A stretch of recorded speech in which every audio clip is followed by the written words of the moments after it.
It's more than a roast. It's everything and everyone you need, all at one table. Right, so Mr. Michael Olivier, we're in here. Good morning, how are you? I'm well, thank you, and you? Very, very, very nice. All Good. Right. So, we both have clean hands. We are ready to cook the storm up in this kitchen. So, what are we doing? This paper baked fish. We're going to impress our mother-in-law today. We're going to impress our mother-in-law today? Okay. Or the boss, who's coming to dinner. And what we have here is a really nice piece of fresh king clip. You can obviously use any kind of fish that you like, yellowtail, tuna, hake, of course, one of my favorite fishes. Definitely, all right. And what we're going to do is we're going to dress the fish with salt and pepper, with some slivered garlic, some grated ginger, some chili, and some soy sauce. So what's some of the origins of this dish? Because it sounds very like kind of Asian. It's essentially, I mean, yeah, you know, you could say yes, it's Asian, or yes, it's French. The French call it en papillote, which means in parchment, en papillote.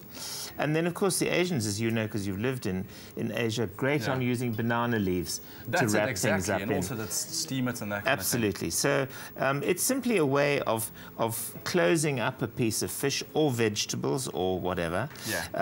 And then applying heat from the outside. And of course, the steam that's created cooks the fish. Sounds good. Yeah. Sounds good. So, all right. So where do we start? Lovely piece of king clip here, and we're going to cut it down the middle. Nice sharp knife. Lovely. And then simply season it. Now, I like using. That's a nice piece of fish. Yeah, it is. Isn't it stunning? Beautiful. I like using sea salt, simply because the minerals from the sea just sort of add so much to the flavour of things. And I like using the coarse crystal one too. Yeah. All right. Get some lovely salt up the west coast from the sea. Lovely. Right. As far as I understand, using sea salt is a little bit healthier than using conventional table salt. Yeah, I mean, I like to think that, but whether it's true, of course, is something else. I don't know. Yeah. Right, so what we'll do now is we'll just push some, garlic on top. Yeah. So it's not even crushed garlic or anything. Can you use crushed garlic? You can, absolutely. Okay. You know, and the other thing is, one day last week, I cooked a dish here with there's a lovely Pick and Pay garlic ginger chili paste. Yeah. So you can just use that and just spread that across the top. Awesome. Sounds lovely. All right, some ginger. I love the flavors that you put together here. I mean, these flavors really complement each other nicely. Yes, they do. And very sort of Eastern as well. You can, if you want, for argument's sake, if you want to make a French-type dish, then you'd use butter and salt and pepper and some herbs like dill and parsley and that kind of thing. And then maybe just put a little splash of white wine on the fish instead of the soy sauce, and then that will create your steam. Good, and some good chilies there as well. Yes. I've learned an interesting thing about chilies the other day, because I was always under the impression that it's the pips in the chili that's the spicy part. But I've heard that it's actually that little white layer on the inside of the chili skin, that's the spicy part. The pips certainly contribute. But yeah, sure, that's the capsaicin, which is the burning stuff. Very interesting. That lives in that sort of white vein. Yeah. Okay. Right. So now what we're going to do is I'm going to show you two different ways to do this. Right. So you got your. This is now your rice paper. This is just kitchen baking paper. Kitchen baking paper. Yeah. Normal kitchen baking paper. Yeah, and just be careful not to use wax paper. Yeah. Because obviously the wax is going to melt as you cook. Wow, so you just kind of... So, yeah, you just sort of fold it over. all around there. Yeah, absolutely. All done. And if you feel that you can't... Yeah. And if you feel you can't do that, then there's another way that you can do it. And that is simply to take your piece of fish, put it in the middle, and then you can fold it up like that. Oh, my word. And just give it one turn. I've actually never seen this done before. It's fantastic. Just give it one turn, and then you can fold the ends underneath like that. Look at that, your little fish parcel. So you need a sort of a baggy parcel. Cool. Then those will go into the oven, and let's get going on the accompaniment. I'm going to ask you please to mash the potato for us. That's been cooked and drained. Oh, lovely. Okay. And then you'll want some butter and some milk. Right. And don't forget the salt and pepper, and there's the masher. There's my masher. Okay, so do I mash it first and then mix in the butter and stuff? Yeah, just get going. Potatoes and me. Just get going, and then you can add. Cool. I would add all that butter and just make it really nice, creamy mash. Now, what I'm going to do is I'm going to wilt some Swiss chard. Yeah. I love these packs that you get because the vegetables have all been prepared. Yeah. And we'll just get going here. There we go, got it. Excellent. Okay, so now butter? All of this butter? No, not that, all of that butter. Oh, all of this butter? No, that's for my spinach, the other butter. Oh, okay. So just a couple of dollars of butter right there. Yeah. Lovely.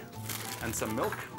How much of this milk? Just like this? Well, go with half first, and then see how you do.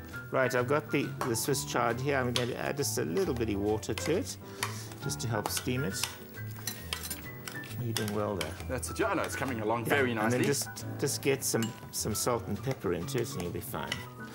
Okay. Get that. And some salt and pepper. Ooh, this is gonna be lovely. Yeah, it's gonna be good. Right, so we're just going to get the heat up and get this going here. This is starting to happen. That's it, that's it, that's now, it. while this is going on, lovely. I think I'm just going to quickly grab the fish out. All right, I'll grab that out. So while I do that, I realised one thing. I didn't put any soy sauce on the fish.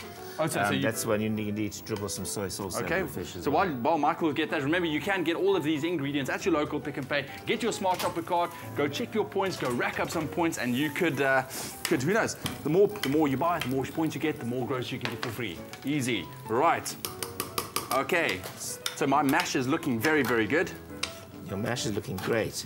Yes, best mash ever. Absolutely. I've got the fish out the oven, and cool. Let me just pop this down. And if you just cut, cut the bag open like that, you have this lovely piece of. Oh, the smells are just magical. It's nice that it cooked there. So guys, if you want this recipe, just the SMS, just the keyword is on your screen right now, SMS to 33728. It's right there, and we will send on this recipe to you. This is really, really a nice recipe, healthy recipe as well. Fish can't go better than that. Right, let's get some mash onto the plate. Righty. So you just leave it in the paper like that? Absolutely, I'll never forget when my wife and I opened our restaurant in Tilbach about 20 or plus years ago, and we served a whole trout in that, and one of the locals came in and complained that he was served a piece of fish and an oyster kombuispapier. No, and an oyster kombuispapier. Yeah, right, here we go. We've got nice wilted spinach. Oh, look who's joined us. I know, I had to come because it was smelling so good. Isn't the smell amazing? There's only two people's kitchens that smells good. Yours and my mother's. That's good. Because I heard you talking about the mother-in-law earlier. I think when I started my first cooking, my mother-in-law bailed, eh? She left. Yeah. Really? I don't have a mother-in-law anymore. No way. So tell me, are you a fish fan? You know, living in Cape Town now, you need to eat fish. No. In our house, every Friday is a fish night. Fish day. In fact, Ellen will say, like, if my mom's best dish, like, if you want to come and be impressed, she'll say, come for fish. Come for fish. On a Friday. That's it. So fish does impress. Yeah. All right, so there we are. We're all done. That's it. And that would go on which map? And that would go on that map today because we've used King Clip, but if you use Hake, it would be there. Lovely. I think, Ilana, would you like to have a taste of that piece of fish? Wow, fish for breakfast. This is my mouth's watering, literally. Okay, let's get that piece of fish there. Wow. And please, be honest, eh? Be honest. I will. Be honest. I can actually just... Oh, and I get fed. This is great. And you get fed. Good stuff? Your mother would approve? Where's the ginger? The ginger's on top. I can taste it. I love ginger. Yeah? Yeah? Awesome, that's guys. Really, that's yum. That's Ilana, really good. That's for you. That's your breakfast, just from us to you. Really? Here at eXpresso. Yes, enjoy it. All right, guys, don't go anywhere. We'll be back right after the break. Stay with eXpresso and SABC3.